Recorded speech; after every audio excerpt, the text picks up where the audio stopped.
Brasília, 60 anos. 60 anos da ousadia de transformar um território no meio do Cerrado na nova capital do país. 60 anos de uma reinvenção dessa parte aqui do Brasil que tem uma história que vem de muito antes de ser nomeada como Brasília.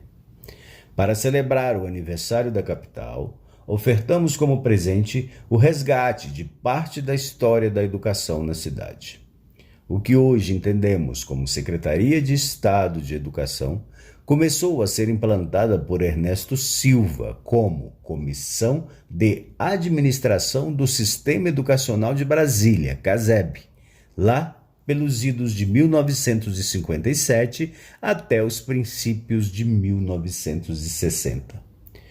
Quando foi instituída a Fundação Educacional do Distrito Federal, e em cujo regimento provisório instituiu-se a criação e manutenção de serviços educativos e assistenciais que beneficiassem os estudantes e professores.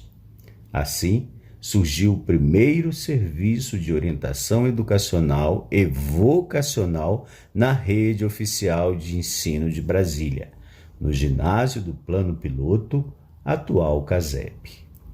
Naquele primeiro momento, os orientadores educacionais eram selecionados em concurso interno para atuar nesta função.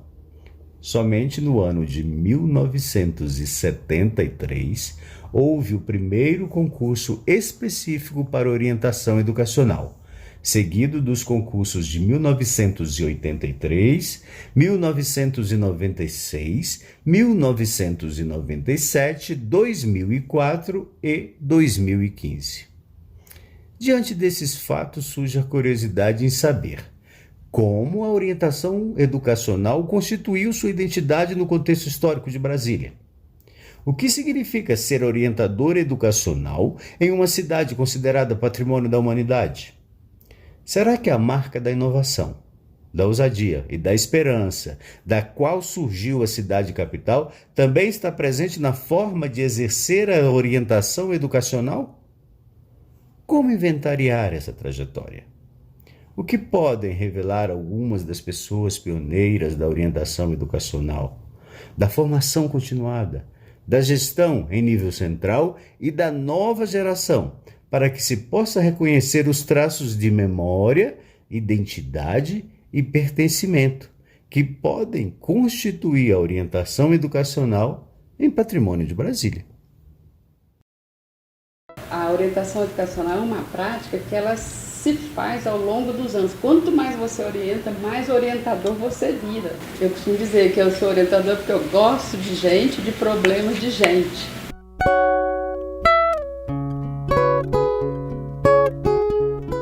Ninguém chega orientador educacional.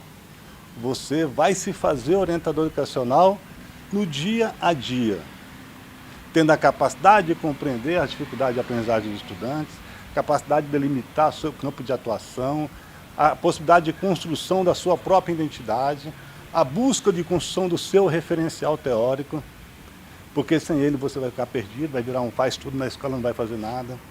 Então você precisa, sobretudo, ter pessoas que tenham espírito de aprendizagem. Ninguém saiu da faculdade pronto. Vai chegar numa realidade que sequer sabe qual é. Nenhum do conhecimento que você teve acumulado antes vai ser automaticamente aplicado numa realidade que você nunca viu. Então você vai ter que ser capaz de pegar todo o conhecimento filosófico, pedagógico, psicológico que você adquiriu na universidade e fazer a relação com a prática. É isso que é a profissão. O profissional é aquele que encara o problema, busca no seu conhecimento que ele adquiriu na universidade resposta. Se não tem ali, ele tem que ser capaz de produzir esse conhecimento. Então, quando você tem pessoas novas chegando, e novo para mim não é de idade, novo para mim é aquele que acredita na inovação de si mesmo, existencialmente, politicamente e principalmente profissionalmente, é esse que vai ser capaz de se deparar com um problema, não ficar lamentando que nunca tinha estudado aquele problema e buscar soluções para resolver aquele problema. Então, o maior desafio que eu vejo para o orientador educacional Hoje é construir, né, a sua identidade à luz dessa própria realidade, para que ele não fique descontextualizado da sua vida, do seu espaço, de quem ele é e tal. Ter capaz de mudar sempre que for preciso. Na orientação educacional tem um chamado a continuar sempre aprendendo, né, a buscar informação. Eu acho que como orientador ele é um profissional que trabalha com currículo, com a articulação do currículo dentro da escola, a gente precisa estar sempre muito antenado para acompanhar os movimentos. A orientação educacional ela tem tido um percurso onde ela se reinventa, mas ela não perde o rumo. Embora a gente ache que está perdido, qual é a especificidade da orientação educacional. Essa questão tocou na minha cabeça desde sempre. E graças a Deus que ela existe, essa questão, porque a especificidade você faz no caminho, é meio de Paulo Freire. O caminho você constrói construindo. E eu acho que a gente... qual que é a especificidade hoje dentro de uma escola do orientador educacional? Ele é aquela pessoa que, pelo fato de não estar em sala de aula, ele está disponível para a escola como um todo. Né? Ele está disponível. Mas não quer dizer que ele é aquele professor substituto, um step dentro da escola. Ah, faltou professor, chama o orientador. Orientador educacional tem que saber falar não. Não, essa não é minha função. Eu vou, se eu estiver precisando de conversar com aquela turma, mas ele é a pessoa que ele trabalha o aluno em várias perspectivas.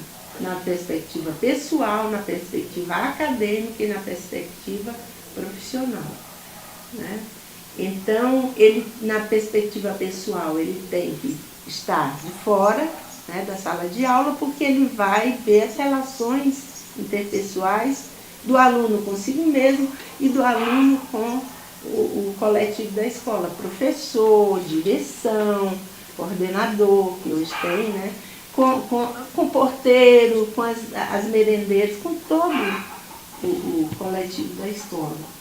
Interpessoal, acadêmica, porque a relação do aluno com a aprendizagem tem que dar certo. Então é preocupação sim do orientador saber como é que está o desempenho do aluno, em que ele está falhando, o que está faltando, né? E orientação de projeto de vida. E vamos fazer com que os orientadores entendam, tenham clareza da sua função, porque muitos não tinham também. Mas não era culpa de ninguém, era porque ninguém dizia realmente o que fazia. Por mais que tenha orientações como essas e tal. Mas então esse foi um desafio. Levar os orientadores a ter a clareza da sua função, do seu papel. E dele saber o seguinte, que ele não era um participante, assim, de dar sugestão, não. Que ele está dentro, ele é parte integrante. Então ele está dentro da construção do projeto político-pedagógico da escola e da rede como um todo. Ele está ali discutindo as questões, fazendo as coisas. Então, essa orientadora ou esse orientador, né, teria que ter clareza do que ele fazia para que ele se integrasse com o grupo. Então, isso é uma coisa que nós tivemos alguns ganhos, né? Conhecimento, de pertencimento, né, orientação. Trabalhar especificamente, mas com o todo, com os professores todos, no conselho de classe com todos, na construção do projeto político-pedagógico e na execução dele também, na avaliação dele também. E nós tínhamos que estar juntos, não é pedir licença, não. Então, nisso a Ângela nos ajudou muito, não é ficar pedindo licença, com medo de, não, chega e diz, eu sei, eu vou fazer e nós vamos fazer juntos. Eu não vou trabalhar sozinho. Então, aquele psicologismo da orientação educacional na época, aquele assistencialismo, aquele passar a mão na cabeça, nós entendíamos que não era por aí. Né? Aquela coisa de ensinar o aluno a estudar era importante, mas não era por aí. Mas olhar, ensinar a ver o mundo, chegar na escola e ver a realidade da escola, ir para a secretaria e pesquisar quem são esses alunos, ir para a comunidade conhecer, estar com os pais, mesmo sendo menino do ensino médio, vamos embora. E a questão da orientação vocacional, que tinha que fazer testes, porque nós nos negamos a isso. Então vamos ensinar o que é o mundo do trabalho. E olha que nós estamos lá na Lei 5692, né? E numa época do tecnicismo, assim, terrível, né? Então, nós tínhamos de nos virar mesmo, nos desdobrarmos, e muitas orientadoras sendo um só. Na Ceilândia, 5 tínhamos de desdobrar. No plano piloto, todos tínhamos de desdobrar para ter, e tendo essa clareza, para que ninguém dissesse que aqui nós viemos, nós aqui vamos dizer qual é a nossa função, e junto com vocês. Isso foi difícil. Acho que até hoje é difícil. Eu acredito que seja. Não tenho muito contato.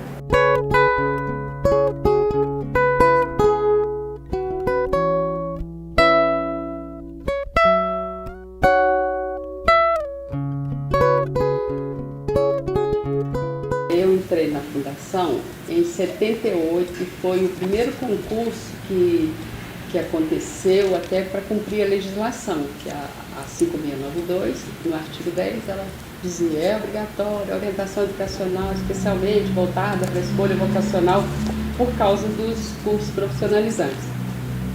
Então a fundação, a Secretaria de Educação hoje tinha que cumprir essa lei.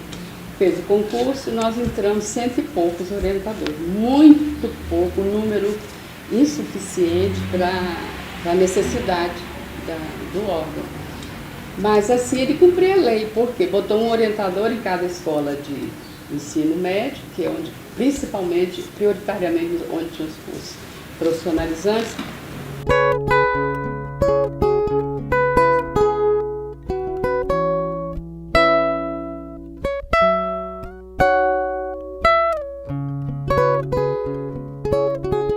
A chegada nas escolas não foi fácil.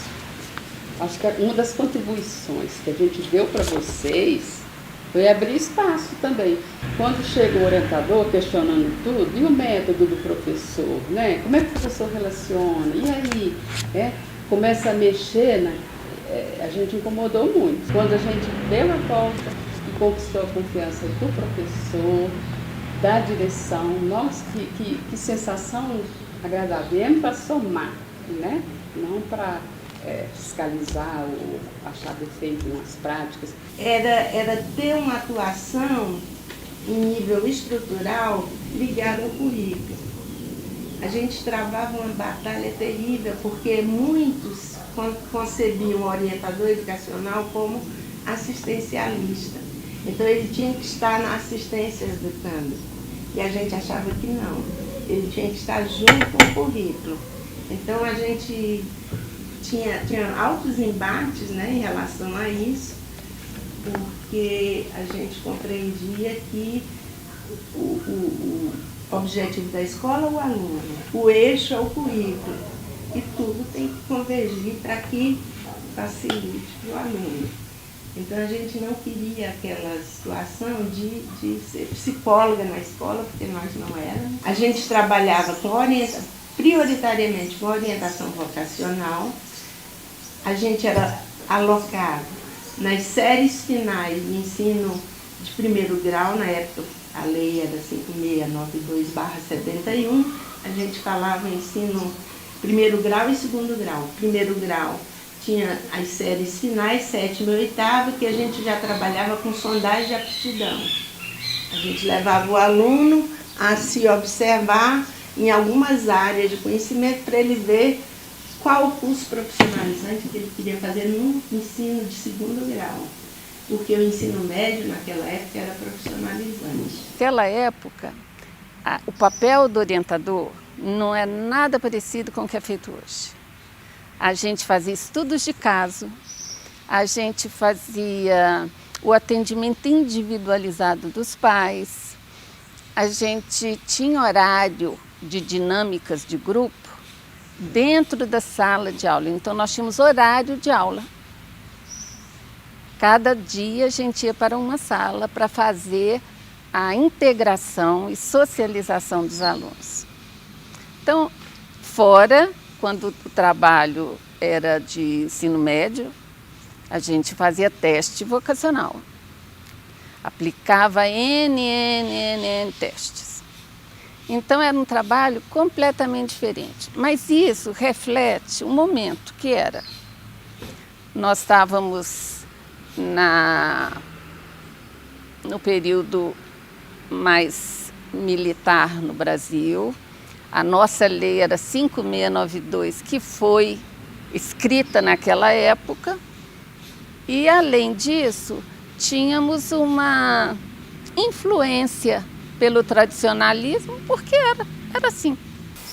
Em 1986, eu lembro, a professora Eva Baio, foi minha colega na UNV, ela assumiu o DGP, a Secretaria de Educação, e era tudo reabertura política, rumo da educação, e a gente teve que ser todos compulsoriamente deslocados para as séries iniciais, e com argumentos convincentes, porque onde estava o gargalho, né, da aprendizagem, eram nas séries iniciais. Para que ter orientador só nas finais, quando a legislação já estava em processo, né, de mudança?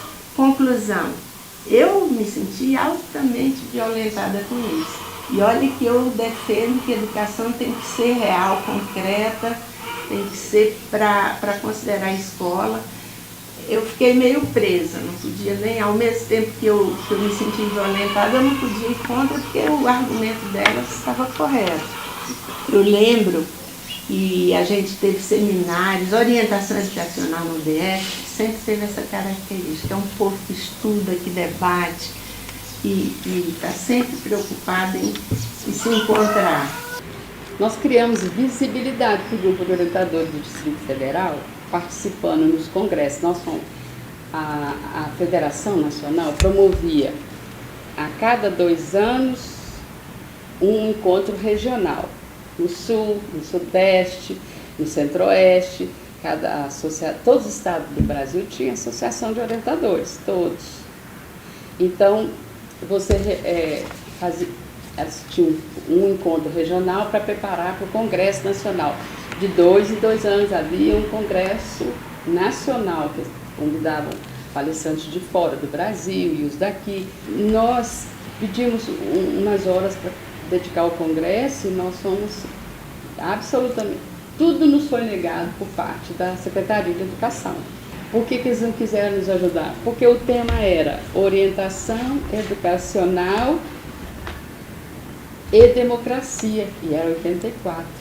Esse tema mexeu, abalou, sabe? Então não podia nem falar essa palavra. Então esse tema não era não grato. Esse tema a gente não vai colaborar, não vai ajudar, não vai dar verba, não vai nada. Tá bom. E nós começamos do zero, rifamos uma bola que não existia, abrimos a conta no banco e tudo fluiu com a ajuda de empresas que não tem nada a ver com a educação. Nós éramos muito estudiosos e a gente descobriu que para atender tanta gente, nós tínhamos que trabalhar com liderança o tempo todo. Então, o que nós montamos? Você tinha um projeto para trabalhar com representante de turma, fazer todo um trabalho com eles, aí você encontrava e estudava lideranças, responsabilidade, o que eles tinham que fazer.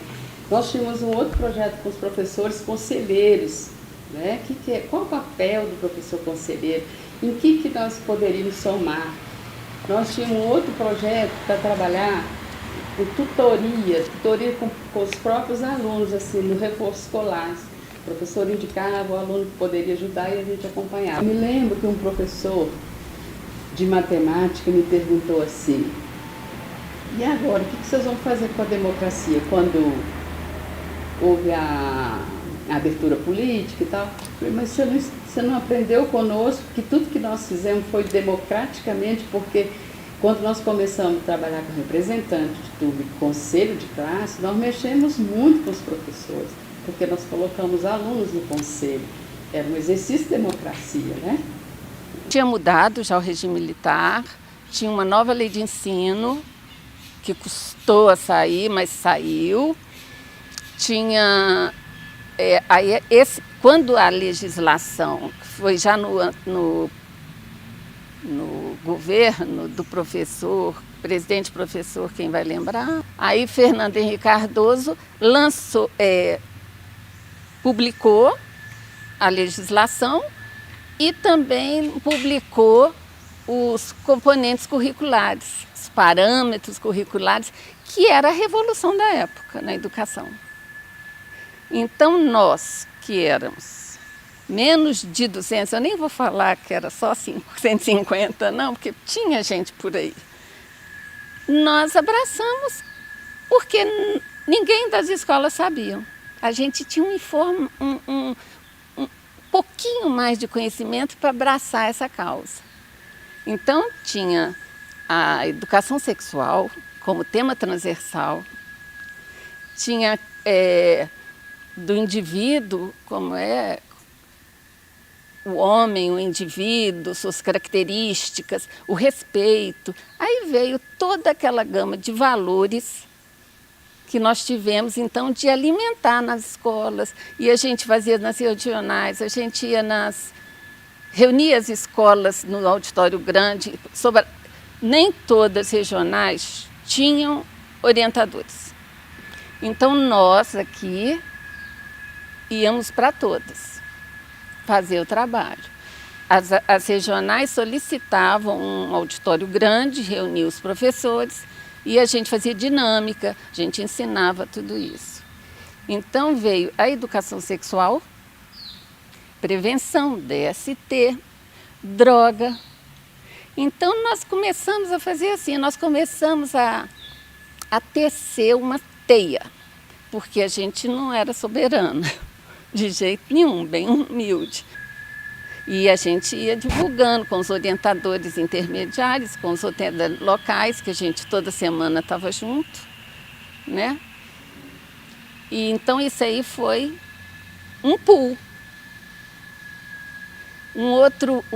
Duas outras ações que para mim foi assim mais gratificante foi as classes quando teve a inclusão, que foi uma verdadeira dificuldade para, eu não vou dizer para aceitação.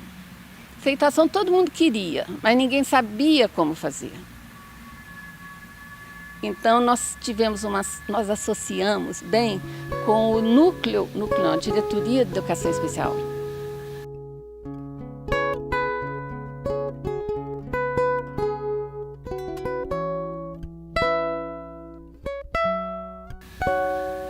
Então aí elas puxavam a gente mesmo.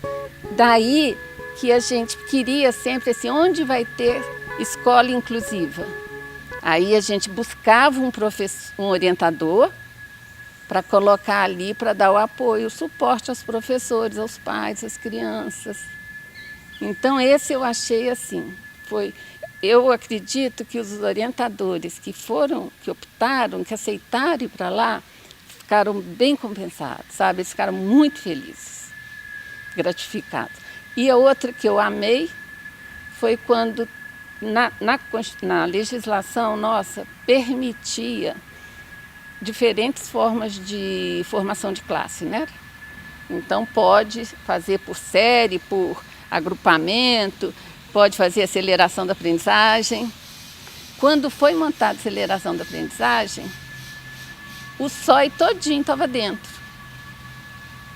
Tanto que no caderno do programa, o SOI participou na parte introdutória, que era o de alimentar as crianças a confiança em aprender. Porque a gente tem tanta dificuldade, até para o pai entender, para a família. Eles lutavam, sabe? Sem acreditar que o filho seria capaz. Como se o filho não foi capaz de 1 ano, vai ser capaz de 2, sabe? Então era assim, quase carregar no colo. O professor que estava lá, os alunos e os pais. Então, por isso que os nossos trabalhos sempre foram muito, muito afetivos. E isso, olha a mudança. Antes eu aplicava teste. E no final, carregava no colo. É mudança, né? É mudança de filosofia de educação. O país deu assim um salto, girou. E uma outra que eu ia esquecendo, que era foi assim também um presente para a sociedade e para a educação, foi o ECA. Quando o ECA fechou o ciclo dizendo: essa criança é criança, essa criança tem o direito de, essa criança fez isso, e nós aqui também éramos o pé na promotoria.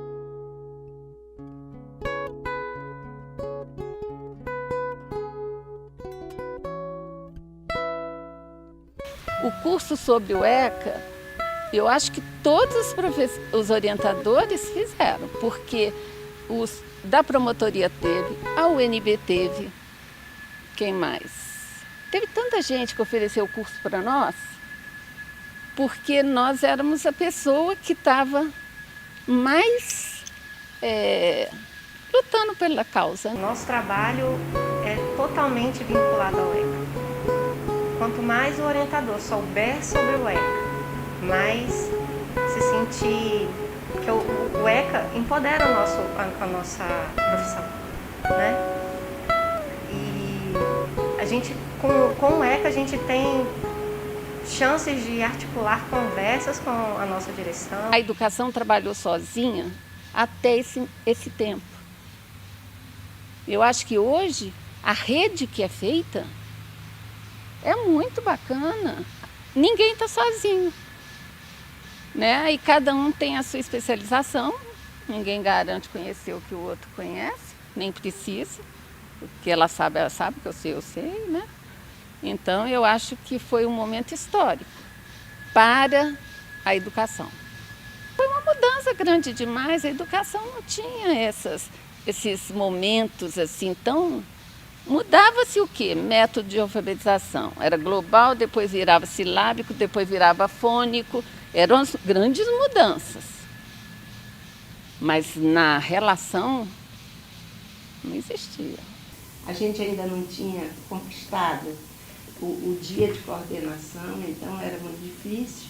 E a gente tentava fazer também instrumentos de trabalho para o orientador. Eu lembro que a gente fazia muitas apostilas. Eu coloco esses materiais como a raiz, o nascedouro, para que hoje vocês tenham as propostas pedagógicas, que foram evoluindo também.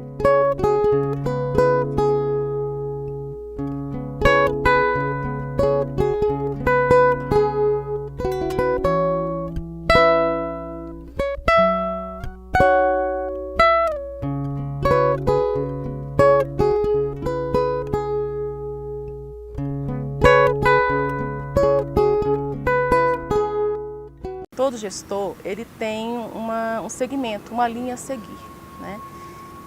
E eu sempre pensei na época, né, que a nossa categoria, ela precisava, eu sentia isso até por conversar muito com o grupo, uma formação.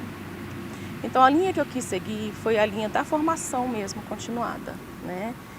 E daí surgiu a parceria com a EAP. A gente realizava os projetos no núcleo de cursos, encaminhava para a EAP e aí a parceria se estabelecia, a gente começava a fazer a formação dos orientadores. E eu fiquei muito feliz porque deu certo. Quando a gente planeja a ação de acordo com a necessidade do outro, a coisa flui, porque não é o meu desejo é de atender um grupo, né? E eles me mostraram, me deram essa demanda de aperfeiçoamento. Eram muitos orientadores novos, então eles precisavam de capacitação para atuar na escola, prático. E aí, o nosso primeiro curso foi Técnicas para Intervenção com Famílias e Grupo Multifamiliares. 2011, 2012, assim que a gente assumiu a gerência de orientação educacional, a gente tinha um cenário, né? Um cenário político e educacional que nos remetia a um trabalho da orientação educacional voltado muito para a questão de garantia dos direitos, mas principalmente um enfoque nas questões de cultura de paz, né? É nesse momento que a orientação educacional ela vem com uma força muito grande dentro das escolas e a partir das políticas públicas também, né? De ser esse orientador mediador dessa convivência né, e dessa cultura para a paz dentro das escolas.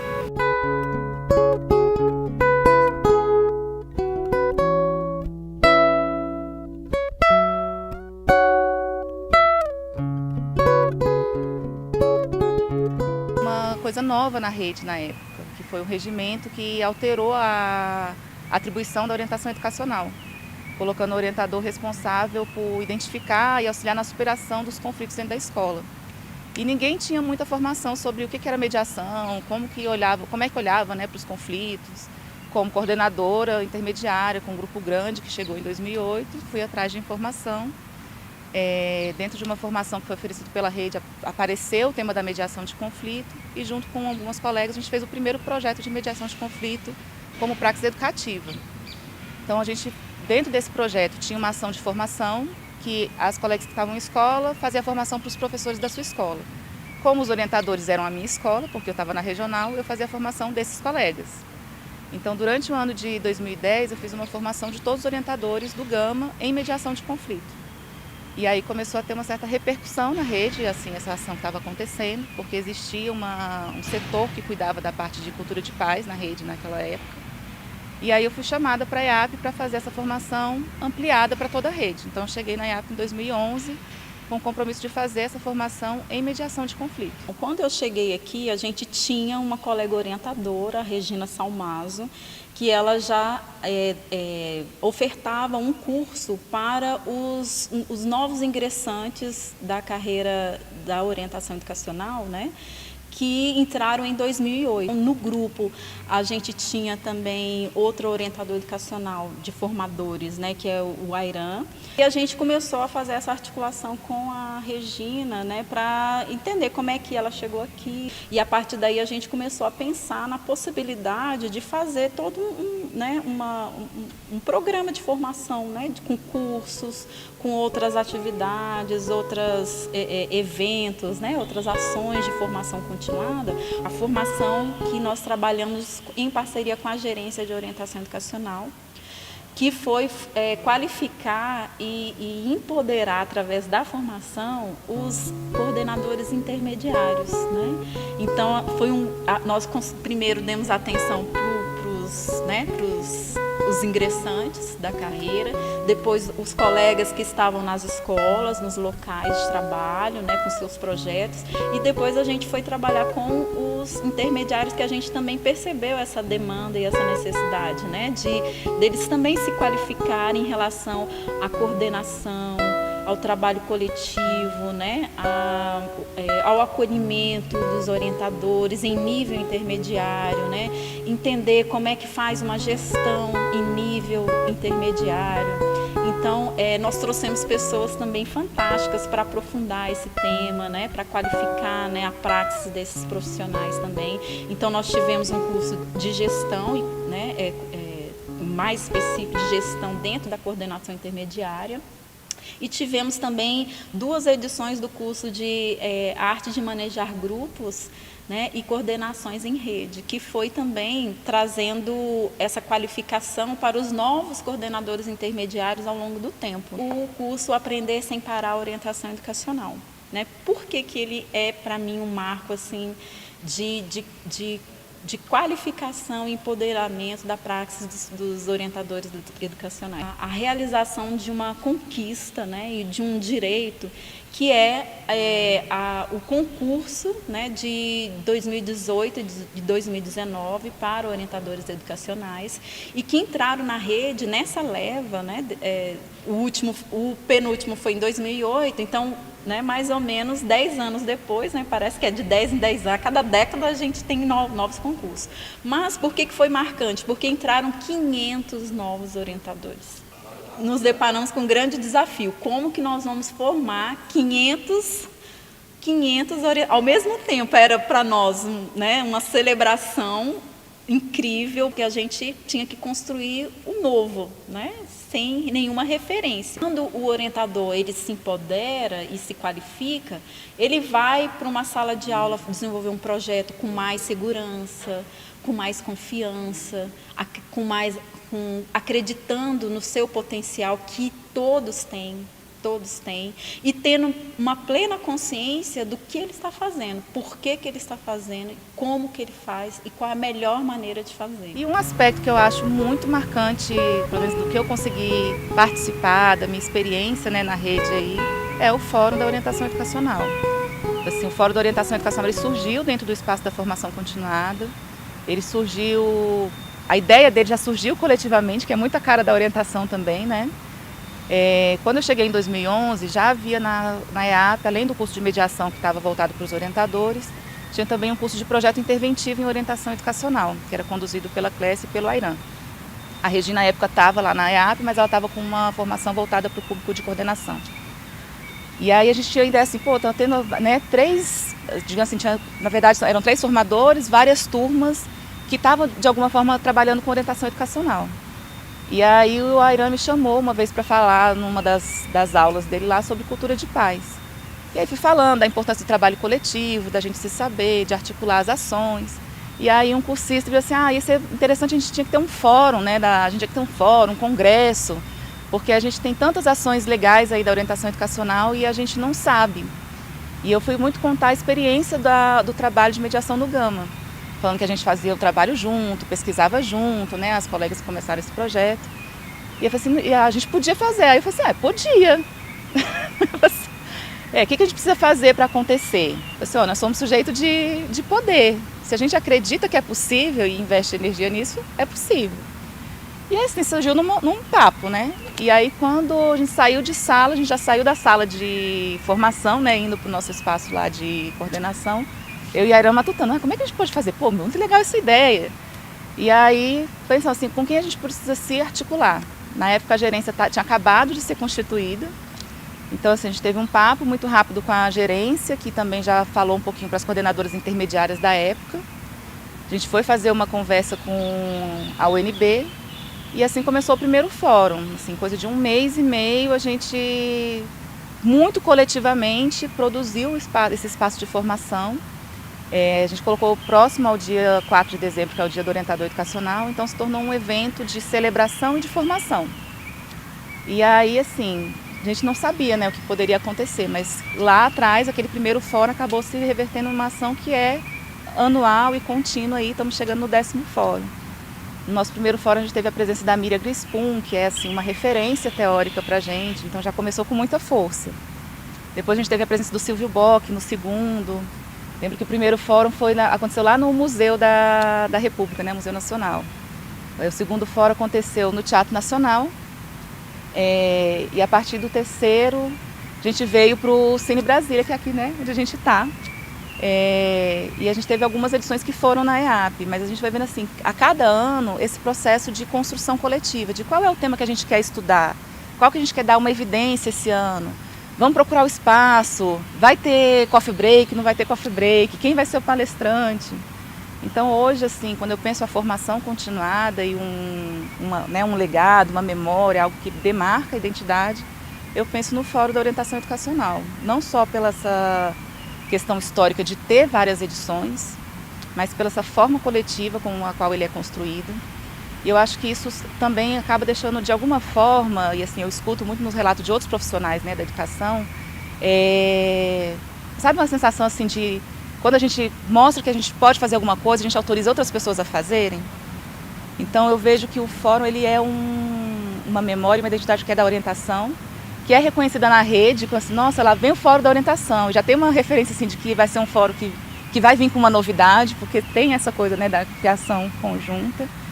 E muito a nossa possibilidade de servir a nós mesmos no nosso processo de desenvolvimento profissional. No Dia do Orientador Educacional, a gente tem a possibilidade de encontros, né? A gente tem a possibilidade, a oportunidade de comemorar o Dia do Orientador Educacional, de rever, né, amigos, orientadores, colegas, ou que estudaram juntos, ou que trabalharam juntos, ou que de alguma forma seus caminhos cruzaram, dentro ou fora, né, da Secretaria de Educação.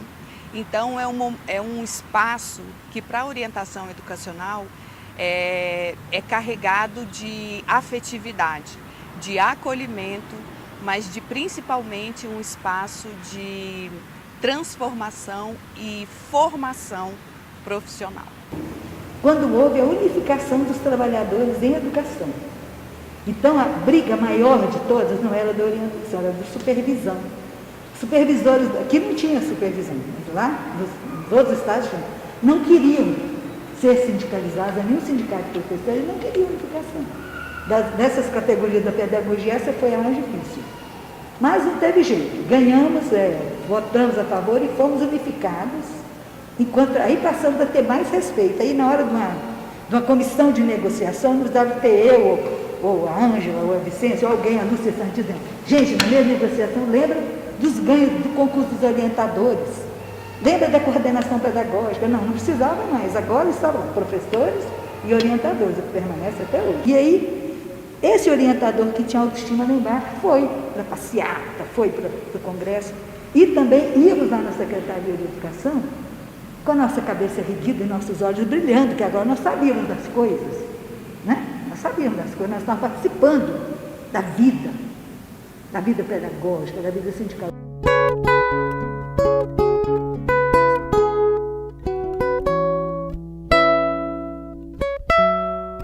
No campo da atuação profissional, eu acho que a gente teve uma série de avanços, né?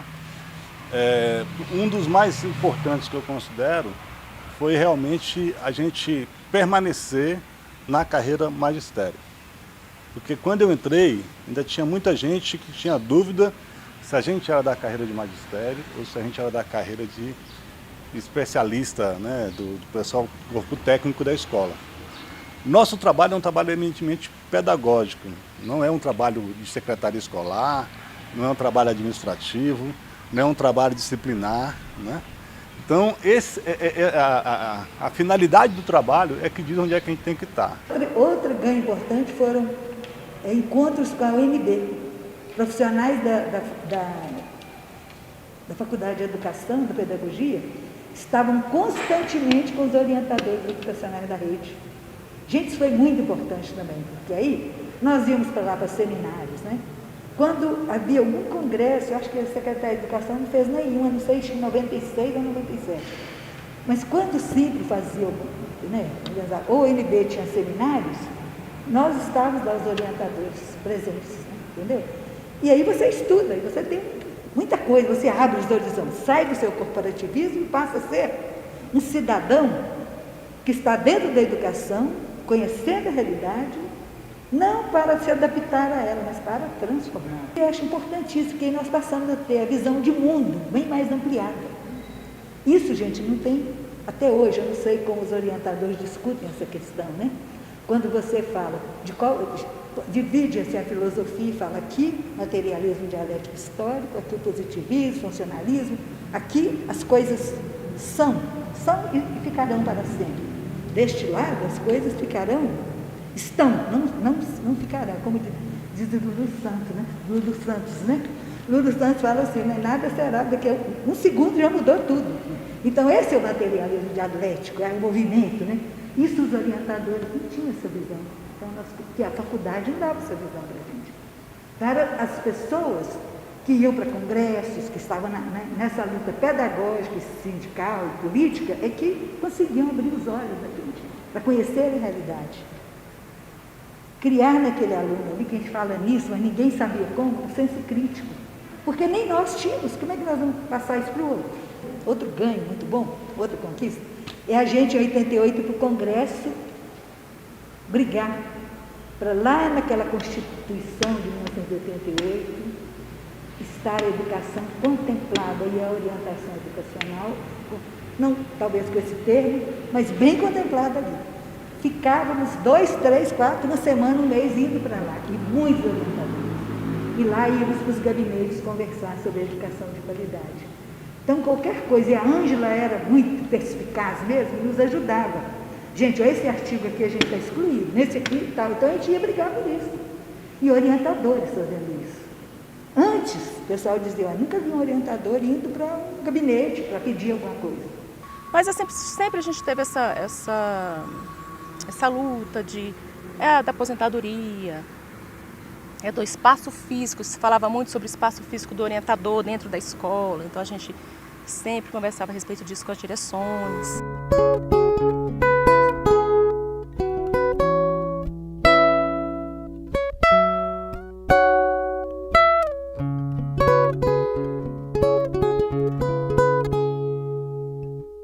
O espaço físico da orientação educacional estava comprometido, né? A direção achava que podia trocar o espaço físico e fazer dele outro ambiente no CIO, e a regional queria deslocar ela para outra escola, e o argumento é de que o CIO, né, não precisava de orientador educacional. Bom, equivocada na interpretação. Onde há aluno, onde há professor, onde há educação, não só cabe a orientação educacional, como deve ter um orientador educacional. Dentro dessa gestão da orientação educacional, a gente tem avançado muito, né? O primeiro avanço que a gente conseguiu foi realmente ter uma modulação da orientação educacional. Hoje a gente considera que ela não é efetiva, que ela não é o nosso ideal, né? Mas ainda assim nós temos institucionalmente uma modulação da orientação educacional. A outra questão foi a publicação da nossa orientação pedagógica, né? Que foi construída coletivamente a partir dos nossos encontros e reflexões junto aos coordenadores intermediários de orientação educacional e todo o grupo de orientação educacional, né? Me refiro aos orientadores que estão no chão da escola, que é a base, né? Esse documento foi realmente um marco na orientação educacional, que, claro, ele veio como uma revisitação da orientação pedagógica que já tínhamos e que embasava a nossa ação pedagógica.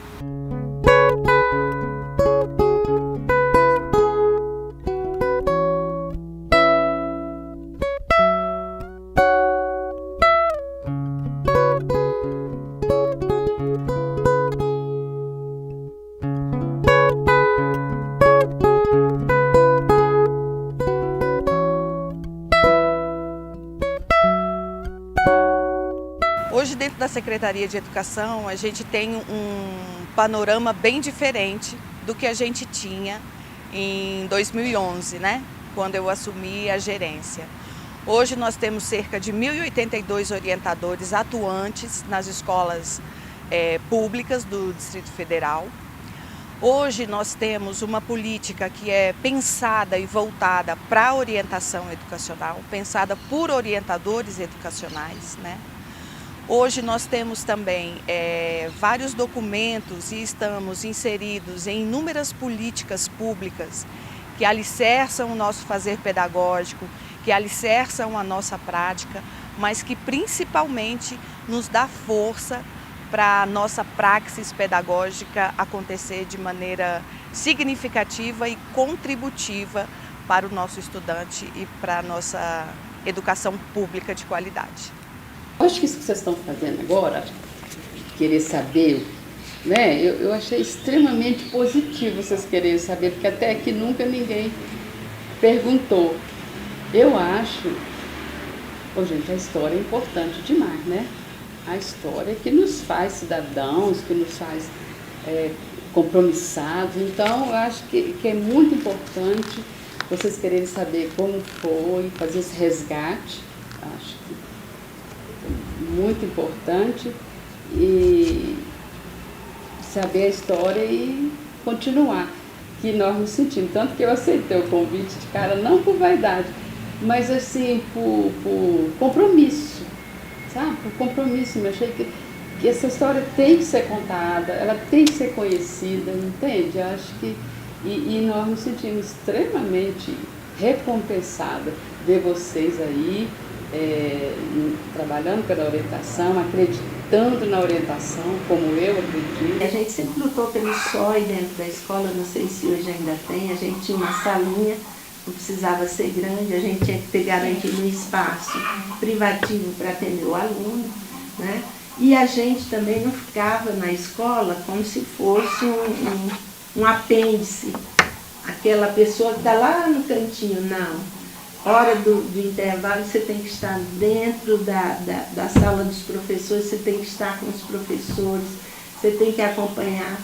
Hora de reuniões de direção, você tem que estar junto. Mas essas relações fazem parte do trabalho do orientador. Por isso que o orientador ele tem que ser essa pessoa que está fora, que ele está vendo tudo, ele interfere em tudo também, nessas relações.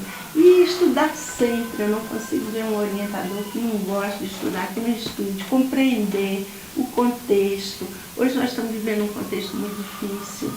Né? Quase não tem trabalho, vou orientar o aluno para quê? Né?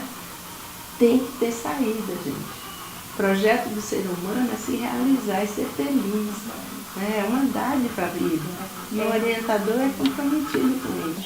As marcas, elas constroem, né, gente?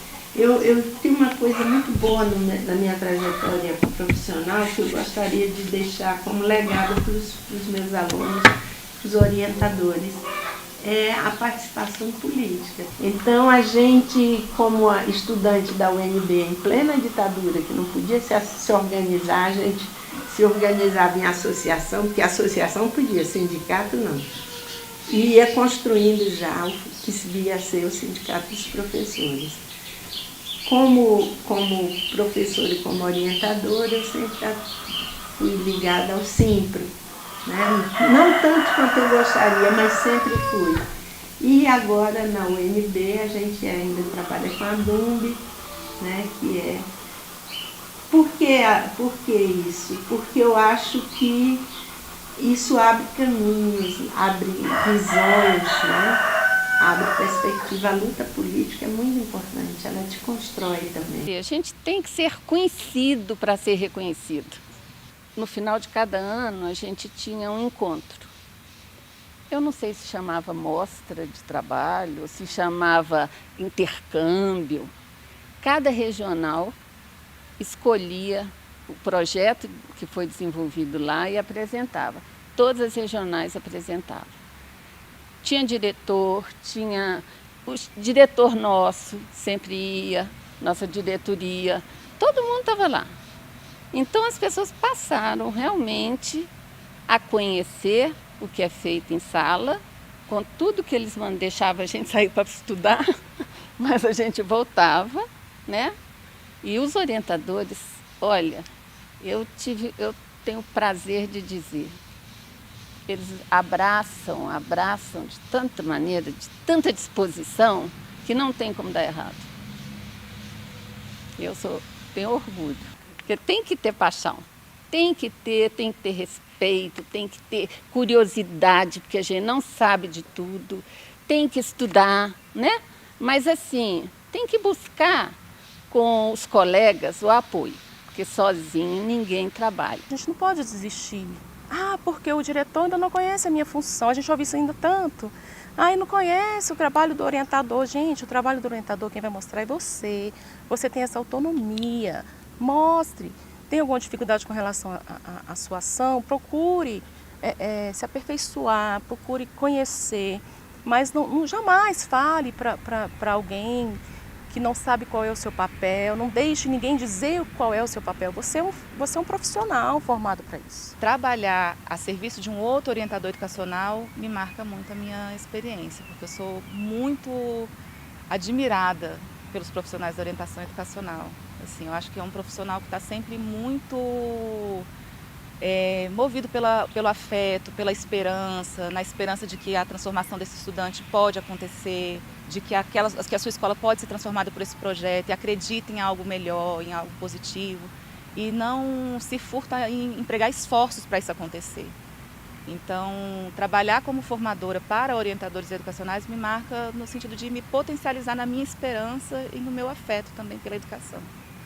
O que me marca, né, nessa formação, estar na formação, é poder também servir e contribuir, né, com esse crescimento, esse desenvolvimento, não só profissional, mas pessoal também desse orientador educacional, né?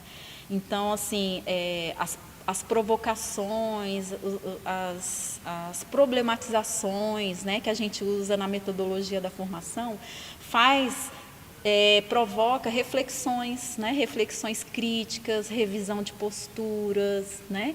E isso é muito importante para nós profissionais que estamos lidando com o humano, né? Estamos lidando com um conjunto de pessoas que precisam de acolhimento, que precisam de escuta, que precisam de empatia, né? E que precisam acreditar também na sua capacidade de transformação, de si, do outro e do coletivo, da coletividade, da comunidade onde ele mora, né? De transformar as condições de existência e sobrevivência dele, né? Então, acho que o orientador, quando ele tem essa qualificação, esse empoderamento, né? Ele consegue fazer provocar essas transformações na comunidade escolar, né, como um todo. Eu gostaria de dizer aos orientadores educacionais uma coisa que eu acho muito importante, é serem pessoas estudiosas, pesquisadoras. A gente não pode deixar de estudar e de pesquisar, nunca. E sermos participantes, participar de tudo que a gente pense que vai nos enriquecer. Então, participar, né? Mesmo que eu não consiga fazer um mestrado, um doutorado, um pós-doutorado, mas que eu esteja presente nos congressos, nos seminários, e os livros sejam nossos amigos, e hoje a tecnologia, né? Então tem o e-book, mas que, de alguma forma, que eles se enriqueçam com o conhecimento, e que nunca pensem que fazem nada sozinhos. Então, teremos que saber, eu quero que todos os orientadores saibam muito bem sobre a sua função, que saibam muito bem qual o seu papel, mas que ele jamais pense que ele sozinho fará alguma coisa. É com os outros orientadores, é nessa comunhão com os professores da escola, com a direção da escola. Ele não é um apêndice, ele é parte integrante, que essa lição tem de ficar para nós. Nunca deixar que alguém diga o que eu tenho de fazer, a não sei que é o momento de alguém dizer. Mas eu tenho de chegar e todos saberem qual é o meu papel e me respeitarem por isso, por essa dignidade. E sermos éticos em todos os sentidos. Não abrir mão da nossa dignidade como cidadãos éticos, né? Então é importantíssimo. E deixarmos de lado qualquer preconceito, que o orientador educacional não tem que ter nenhum preconceito, não pode. Ele não tem o direito de ser preconceituoso, racista, né? Homofóbico, nada. Então, o orientador educacional ter essa grandeza, ser essa pessoa que tem essa grandeza, dentro da grandeza ter a humildade de que ele precisa dos demais, mas isso eu acho importante, saber o que ele vai fazer, ele sabe o que vai fazer, tem a direção, e que o caminho desses orientadores da frente seja bem menos cheio de pedras do que foi o nosso, lá na década de 80 e de 90, viu? Que todos tenham um caminho mais leve, até porque quando você caminha junto, você divide o fardo. Eu quero que sempre os orientadores sejam muito acolhedores, viu, gente? Muito acolhedores, isso é muito importante.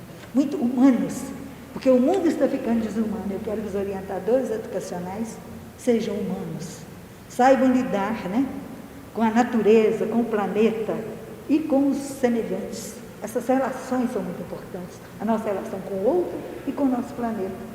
E que o orientador educacional seja aquele que vai proclamar a justiça, a liberdade, né? Proclamar a beleza do outro, a beleza da natureza, é isso. Trazer para essa comunidade escolar a possibilidade da esperança. É trazer para esse indivíduo que tem contato com a orientação educacional de que pode ser diferente, de que não precisa ser ruim, né? De que a gente tem um outro caminho e outras possibilidades de fazer, que são possibilidades mais afetivas, que são possibilidades mais acolhedoras, que são possibilidades de enfrentamento muitas vezes, mas que principalmente são possibilidades de ações de ressignificar o que se tem, de uma maneira bonita, onde a beleza transborde, onde o ruim ou os desafios se transmute para uma coisa positiva. Eu acho que esse é o legado da orientação educacional e é a partir disso, a partir dessa força, que a orientação educacional pode sim ser chamada e entendida, vivenciada e sentida como patrimônio de Brasília. Pretendo buscar todo todo esse legado e, como ela disse, né, nada do que foi será, de novo do jeito que já foi um dia, daqui para frente também começar a fazer uma história com muito profissionalismo, com muito amor, muita dedicação, e que é o que o orientador é, né, um profissional empático, dialógico, com muito amor, né, de atendimento. Eu honro e agradeço a todos que vieram antes e busco toda essa força, tudo que vocês deixaram e me coloco pequena diante de vocês, né, vocês que vieram antes, mas com a melhor das intenções daqui para frente para poder continuar o legado que vocês deixaram. Muito obrigada. Para todos esses profissionais que trouxeram essa profissão bacana, essa profissão maravilhosa que eu tenho muito orgulho dela, eu me sinto realizada nela. Eu só tenho que dizer gratidão. Gratidão por todo esforço, gratidão por toda a luta, gratidão, porque toda a luta de vocês chegaram pra gente e de uma forma leve, né? Vocês batalharam muito e hoje agora já estamos na questão leve e elas fazem parte do nosso dia a dia. Ela está tão intrínseca no nosso dia a dia que quando a gente para conhecer o nosso passado, a gente fala, nossa, quanta luta que ocorreu para que isso ocorresse. E diante de toda essa luta, eu só tenho que dar minha gratidão, gratidão mesmo. Nossa profissão, ela é muito mais firme, muito mais sólida hoje, graças a vocês. Gratidão. Então, a orientação educacional, ela necessita com que esse bastão seja passado, com que essa experiência ela seja registrada e seja repassada para aqueles que estão chegando. Porque aqueles que estão partindo já contribuíram com o que podiam contribuir. E aqueles que estão chegando vão ter que dar a sua contribuição. Os registros e memórias podem retratar como é a forma peculiar de trabalhar na orientação educacional em Brasília. A orientação educacional modifica-se com o tempo, mas não se modifica em sua essência, que é ajudar o outro no seu projeto de vir a ser. Esse outro não é um indivíduo qualquer, mas uma pessoa, um ser humano real, concreto, histórico, que se move em uma teia de relações com a qual a orientação educacional deve estabelecer conexão e articular ações com os diversos segmentos da sociedade de forma a contextualizar o seu fazer pedagógico. Assim, o contexto de vida desta cidade capital e a linha de sua história tece também a trajetória da orientação educacional em Brasília.